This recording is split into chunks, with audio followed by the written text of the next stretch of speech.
In this episode of Animasaurus, we're going to take a look at the movie Mosley. So what is Mosley, you may say? I have not heard of this magical film before. Well, this movie itself has got a really interesting story and about how it's come about. It's not exactly a short story, so let's get into it. It's directed by K.A.T.E. It's a coming-of-age story, it's a growing-up story, it's a family story. This film has already come out in New Zealand, so this is what's really interesting about it. It's come out in New Zealand, and it's already got an 8.2 out of 10 on IMDb. So that's a pretty impressive rating to come off of IMDb. If you can name any other animated movies which you know have come out in New Zealand, make sure to leave a comment down below. So who is K.A.T.E?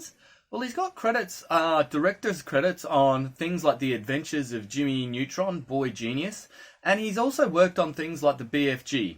He's been around the industry for many years. Since the movie's already released in New Zealand, there's been reports on it with things like, Mosley is an anomaly in the animated feature circuit. There is no annoying songs or blabbering, obnoxious characters.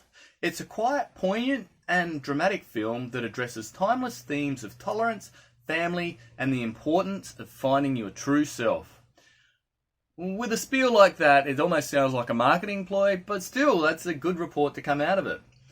So this film actually started life 20 years ago when Kirby started working on the story. It's taken him now 20 years to bring it to fruition, and there's some really interesting tales along the way about how it's come to life. When his kids were young, he thought he'd like to actually spend some time making the story, so that was really about the time he started, was when his kids came along. As they were growing up, there was a point where, when his daughter was 7, they sat down and, because he'd been developing the story and these kids were growing up with it, he thought he'd just sit down in the studio one time and just practice the story. So they recorded the whole audio for the whole story together with him and his daughter. That was when she was 7. She's now, according to reports, she's now like in her early 20s. But the original recording which they done, which is like 13 years ago, is what's been used inside the movie. So Kirby's gone through a lot of different developments with this and different people he's worked with. Through whatever means, he's ended up joining up with Hoo Studios in New Zealand. Now, Hoo have been around for 23 years. They've worked mostly on direct-to-DVD movies. They've also done series on VeggieTales, and they've also done the movie The Ten Commandments. Now, many people believe that the Hoo studio is in Auckland, New Zealand, but it's actually in a place called Snells Beach, which is about 100 k's north of Auckland. So it's not really Auckland, but it is in New Zealand. So this was a co-production between Hoo Studios in New Zealand and the China Film Animation Board in China. So there were 5 animation studios who were also credited with working on the movie, as well as Hoo. So the interesting thing with the cast is not only were Kirby and his daughter being the main characters, but they also managed to, because it was a New Zealand production, they managed to get a lot of really well-known New Zealand voice actors on board, such as John Rhys-Davies, who's also played Gimli in Lord of the Rings, Lucy Lawless, who a lot of people might recognise from Xena Warrior Princess. She also plays a lead role in Battlestar Galactica TV series. There's also Rhys Darby, who's done a lot of work with Flight of the Conchords.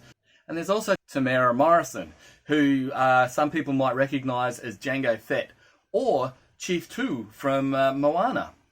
So being that it's a budget film, one of the things that really struck me when you actually watched the trailer is how pretty it looks. With renderers now such as Arnold and RenderMan, it's really quick and easy for a lot of studios to be able to dig out quick animation renders that look really good. Just looking at the renders and the lighting, I'm going to call this one a Redshift renderer though, because Redshift is becoming very popular for budget movies. So from what I've seen of Mosley, how would I rate it? I rate Mosley a 2.5 heads out of 5.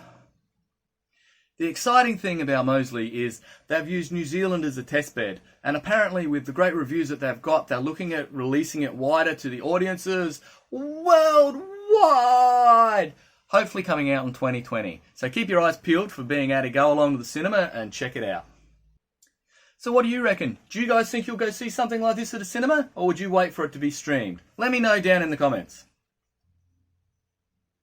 No, I think that's it. I got nothing else. Yep, nothing else. Ugh.